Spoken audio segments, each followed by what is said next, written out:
우리 시간 우리 하나님의 또 반석이라는 제목으로 우리 시간 함께 말씀을 나누는 시간 갖도록 하겠습니다.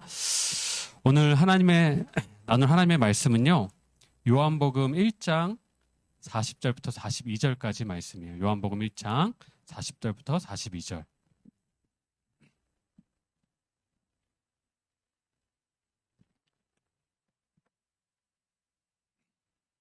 성경을 가져온 친구들 성경으로 읽고, 네. 우리 성경은 항상 또 이렇게 가져오면 좋을 것 같아요. 가져와서 찾고 이렇게 보면은 좋을 것 같습니다. 우리 새 구절이기 때문에 한 목소리로 처음부터 끝까지 같이 읽도록 하겠습니다. 시작.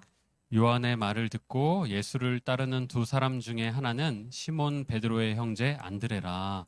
그가 먼저 자기 형제 시몬을 찾아 말하되 우리가 메시아를 만났다 하고, 메시아는 번역하면 그리스도라. 데리고 예수께로 오니 예수께서 보시고 이르시되 내가 요한의 아들 시몬이니 장차 게바라 하리라 하시니라. 게바는 번역하면 베드로라. 아멘. 여러분, 이 전 세계 역사를 보면요, 우리가 여러 특이할 만한 사람들이 있어요. 여기 그 송출을 꺼주시길 바랍니다. 그 다른 소리가 혹시 들려오는 것 같아서 이렇게. 예. 전 세계 역사를 보면 아주 특이할 만한 그런 놀라운 사람들이 있어요.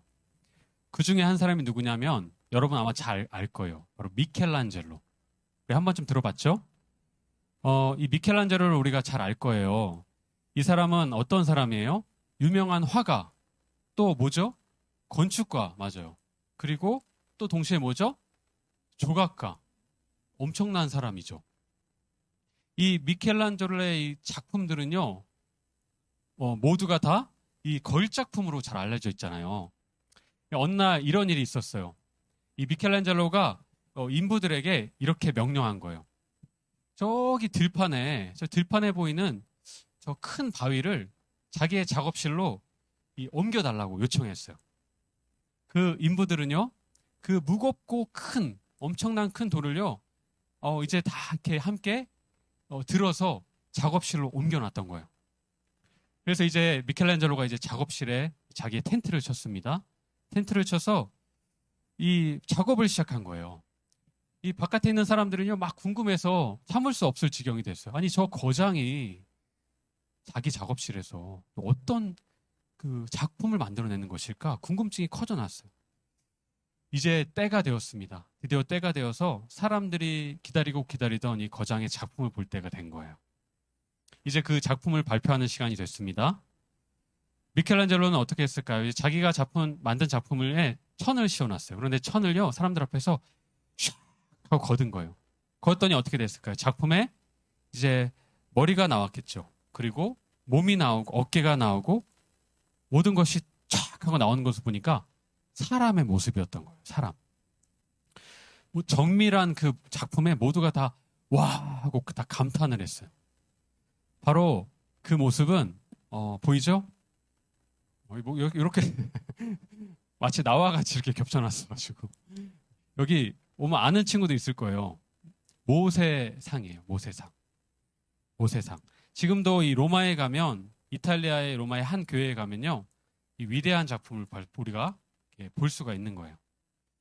여러분, 저는요, 그 미켈란젤로의 이 이야기를 들을 때마다 굉장히 흥미가 생겨요. 왜냐면, 여러분 생각해봐요.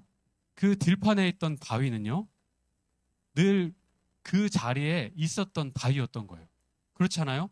사람들이 지나가면서 그냥 거기서 앉아서 뭐 샌드위치를 먹기도 하고, 그냥 지나가다가 그냥 잠깐 쉬기도 하고, 그냥 스쳐 지나갔던 그런 한 바위였던 거예요.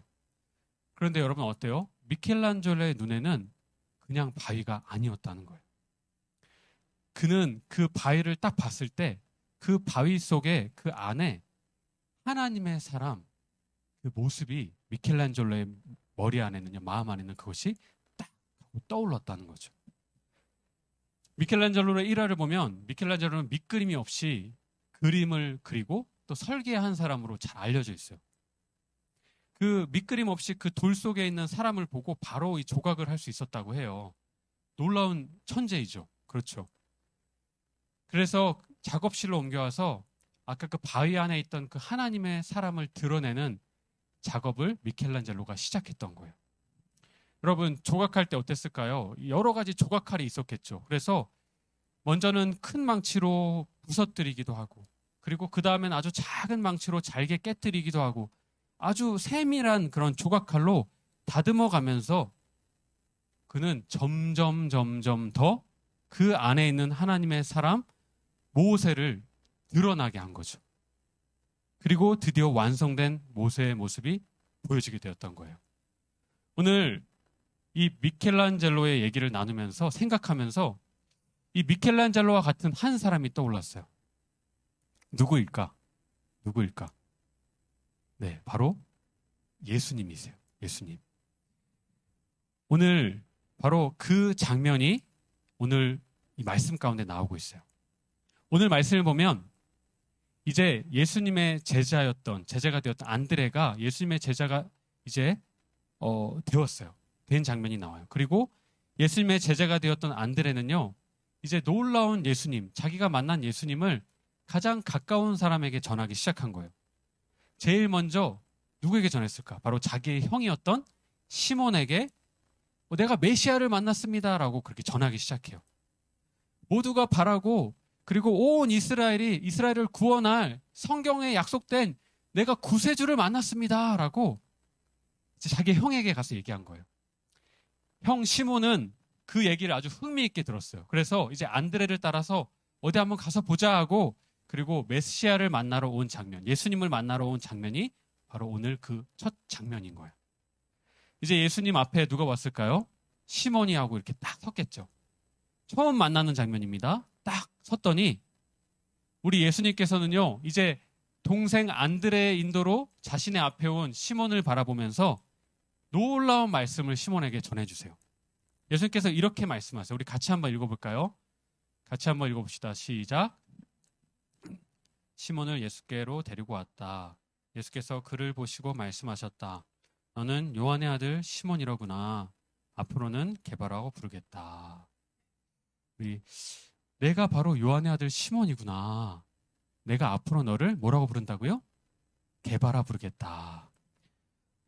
내가 지금까지는 모든 사람들이 너를 시몬이라고, 왜냐하면 너의 이름이 시몬이니까, 너의 이름이 테이니까 그렇게 불렀지만, 아니, 나는 이제 앞으로 너를 게바라 부를 것이다 라고 이렇게 얘기한 거예요. 이 시몬에게는요, 게바는 별명이고 다른 이름이었어요.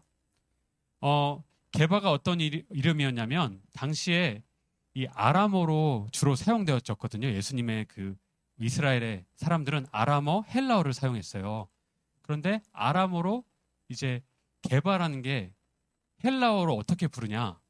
바로 이 베드로라는 이름이에요. 우리 베드로 잘 알죠? 그렇죠.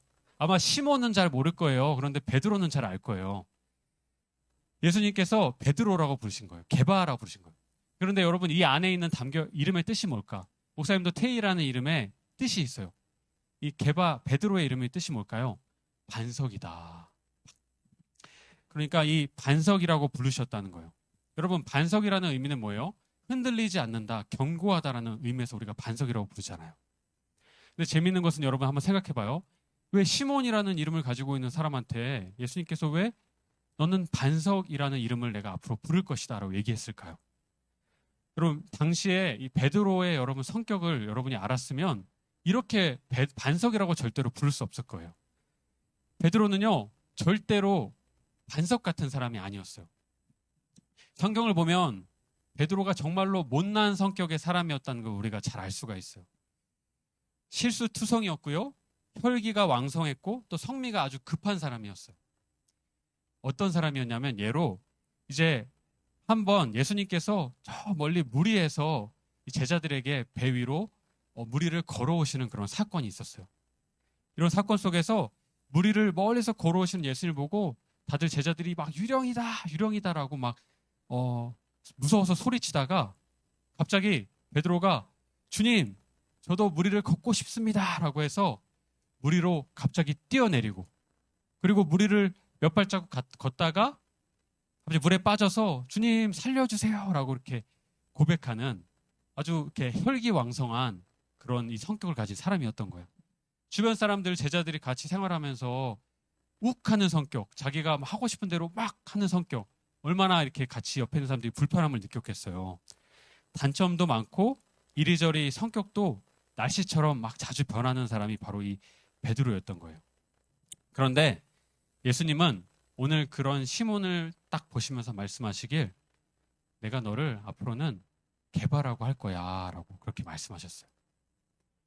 너는 앞으로 그렇게 성격이 급하고 혈기를 잘 부리고 쉽게 화를 내는 그런 사람이 아니라, 오히려 옆에 있는 주변의 친구들, 주변의 사람들을 붙들어주고 그리고 세워주고, 어떤 상황 가운데 있다 할지라도 쓰러지지 않고 낙심하지 않는 아주 견고한 반석 같은 사람이 될 거야 라고 예수님이 그렇게 반석이라 별명을 지어서 부르시고, 그리고 계속해서 평생을 베드로라고 부르셨다는 거예요. 여러분 한번 생각해 보면요, 누가 옆에 있는 이 시몬을 이렇게 반석과도 같다라고 생각했을까요?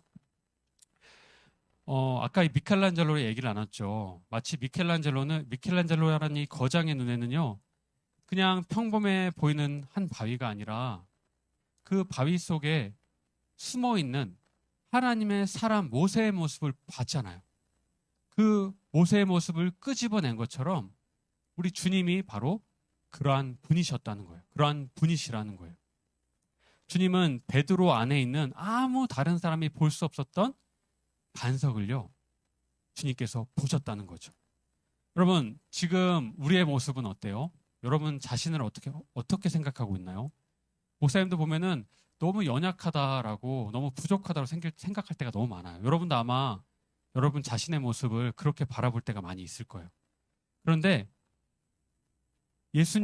베드로가 예수님을 만나고 나서 자신의 눈이 변화하기 시작했어요. 자신을 스스로 바라보는 눈이 바뀌기 시작했다는 거예요. 우리도 예수님을 만나면 어때요? 우리의 눈이 내가 나를 바라보는 눈이 아니라 예수님이 나를 바라보는 눈으로 우리로 점점 바뀌게, 변화되게 된다는 거예요. 왜냐하면 우리 예수님께서 지금 여러분을 보실 때 어떻게 바라보실까? 베드로, 아무도 바라보지 않는 그 혈기왕성한 베드로를, 시몬을 너는 반석이다라고 부르신 것처럼 항상 여러분 한 명을 바라볼 때도 너는 반석이야, 너는 반석이다, 개바다라고 우리 안에 있는 것들을 하나님께서 항상 먼저 주목하시고 바라보시기 때문인 거예요. 주님은 우리를 어떻게 부르실까요? 여러분, 성경은 이렇게 말씀하고 있으세요. 우리 이사야 49장 5절 말씀 통해서 하나님께서 이렇게 말씀하셨어요. 우리 같이 한번 읽어보도록 하겠습니다. 시작. 나는 여호와의 보시기에 존귀한 자라, 하나님이 나의 힘이 되셨도다. 여호와 보시기에 어떻다고요? 존귀한 자라라고 말씀하셨어요.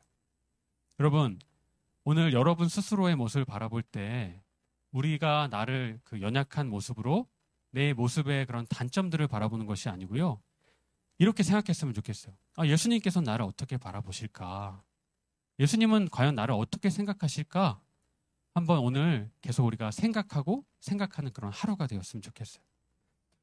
사도 바울은요, 자신을 주님의 눈으로 누구보다 잘 바라봤던 그런 사람이었던 것 같아요. 그래서 에베소서 2장 10절에 이렇게 사람들 앞에 서서 당당하게 고백하고 있어요. 우리 같이 한번 읽어봅시다. 에베소서 2장 10절 시작. 우리는 하나님의 작품입니다. 여러분, 또 하나님의 사람 다윗 알죠? 하나님의 사랑을 누구보다도 잘 알았던 다윗은요, 자신의 모습을 자기 눈으로 보는 사람이 아니라 하나님의 눈으로 바라볼 수 있었던 그런 사람이었어요. 그래서 다윗도 이렇게 자기를 고백하고 있어요. 우리 시편 139편 14절 말씀 우리 같이 한번 읽어봅시다. 시작. 내가 이렇게 빚어진 것이 오묘하고 주님께서 하신 일이 놀라워서 이 모든 일로 내가 주님께 감사를 드립니다. 내 영혼은 이 사실을 너무도 잘 압니다. 여러분, 우리 사랑하는 우리 청소년 여러분, 예수님이 여러분을 어떻게 바라보실까요? 그거를 우리가 항상 기억하고 우리가 항상 묻고 주님의 눈으로 우리를 바라보는 그런 여러분이 됐으면 좋겠어요. 우리는 하나님이 지으신 걸작품이다라고 성경은 말씀하고 있어요. 내가 이렇게 태어나고 빚어지고 이렇게 있는 것이 하나님께 지으신 것이 오묘하고 너무나도 놀라워서 주님께 감사드립니다 라고 그렇게 고백을 하고 있다는 거예요. 이걸 아는 것이 너무 중요해요. 오늘 주님께서는요, 예수님께서는 여러분에게 이렇게 말씀하세요. 너는 반석이야. 너는 반석이야. 다른 친구들이와 다른 사람들이 너를 어떻게 바라볼지 모르겠지만 나는 너를 반석이라 이렇게 부른다라고 주님께서 말씀하고 있으신다는 거예요. 이렇게 여러분 자신을 생각했으면 좋겠어요. 우리 주변에 이렇게 우리를 바라보는 사람이 많이 있죠. 주님께서는요, 이렇게 우리에게 말씀하세요. 누가 너를 문제아라고 그렇게 말했니? 문제가 많다라고 말했니? 누가 너를 골치 썩이는 사람이라고 말했니? 누가 너를 실패자라고 말했어? 아마 너 자신이 혹은 너의 부모님이나 친구들이 선생님이나 학교에서 누가 너에게 그런 얘기를 했을지 모르겠다. 하지만 내 아들아, 내 딸아, 나는 한 번도 너를 그렇게 바라보고 그렇게 말한 적이 없다라고 주님께서 말씀하신다는 거예요. 이렇게 말씀하세요. 내가 보기에 너는 항상 존귀한 자야. 내가 보기에 너는 항상 존귀한 자야. 우리 주님이 여러분을 그런 모습으로 지으셨다는 거예요. 우리 옆에 있는 사람에게 이렇게 한번 연습하고 고백하며 한번 연습해 봅시다. 나는 하나님의 존귀한 자입니다. 우리 한번 입술로 한번 고백해 볼까요? 쳐다보면서 나는 하나님의 존귀한 자입니다. 우리 한번 얘기해 봅시다. 시작. 네. 또 우리 옆에 사람에게 당신은 하나님의 존귀한 자입니다. 네. 여러분, 하나님께서는요, 여러분을 너무나도 사랑하세요. 우리 잘 아는 요한복음 3장 16절 말씀 있죠. 하나님이 세상을 이처럼 사랑하사 자신의 유일한 한 명인 독생자를 십자가에 내놓을 만큼 우리를 너무나도 사랑하셔서 모든 것들을 다 내어주셨어요. 그 사랑을 우리 앞에 증거해 주셨고 보여주셨다는 거예요. 내가 묵상을 많이 해서 성경을 많이 읽어서 하나님의 사랑을 받는 사람일까요? 아니요. 나는 그냥 존재 자체로 하나님께서 그 사랑받는 자로서 나를 지으셨다는 거예요. 존귀하게 나를 지으셨다는 거예요. 성경을 많이 읽어서 내가 묵상을 많이 해서 기도를 많이 해서 사랑받는 사람이 아니고요. 내가 아직 묵상도 하기 전에 성경도 읽기 전에 로마서 5장 말씀처럼 우리가 아직 죄인 되었을 때 하나님께서 우리를 사랑하셔서 그 아들 예수를 십자가에 죽게 하심으로 그 사랑을 우리 가운데 증거하셨다, 확증하셨다라고 그렇게 말씀하셨어요. 여러분, 우리 말씀을 나누었어요. 이걸 기억하길 바라요. 우리는 모두 다 하나님의 형상을 따라 지음받은 존재이기 때문에 여러분, 우리 모두의 모습 안에는 누가 있어요? 모두가 다 하나님의 형상이 우리 안에 다 있는 거예요. 그래서 여러분 정말로 스스로를 바라볼 때 그리고 옆에 있는 친구를 바라볼 때 항상 그 안에 있는 하나님의 형상, 하나님의 모습을 그 모습으로 우리가 바라볼 수 있어야 한다는 거예요. 우리가 이 한 가지를 우리가 한번 오늘 실천해 봤으면 좋겠어요. 뭘 여러분에게 같이 실천하길 목사님이 함께 나누길 원하냐면 집에 가서 우리가 한번 거울을 보잖아요. 여러분 수시로 거울 보잖아요. 그렇죠? 거울 보면서 이렇게 한번 화장실에서 한번 거울 보든지 집에 방에서 혼자 있을 때 거울 보면서 이렇게 얘기했으면 좋겠어요. 나는 하나님의 걸작품이야. 나는 하나님의 존귀한 자야. 우리 이 딱 한 번만도 좋으니까 거울 보면서 거울에 비친 여러분에게 이 말씀이 딱 떠오르면 이렇게 한번 물어봤으면 좋겠어요. 너는 하나님의 존귀한 자야. 너는 하나님의 걸작품이야. 여러분 이렇게 우리가 얘기하면 어떨까요? 우리 아마 한 달도 안 돼서 우리가 매일 이렇게 얘기한다면 우리의 속에 있는 우리 사람이 점점 더 변화되게 될 거예요. 아, 내가 정말로 하나님의 사랑받는 존귀한 자구나라고 그 안에서 우리가 기뻐하면서 이렇게 하나님 안에서 그렇게 세워져 가는 우리가 될 것을 믿습니다.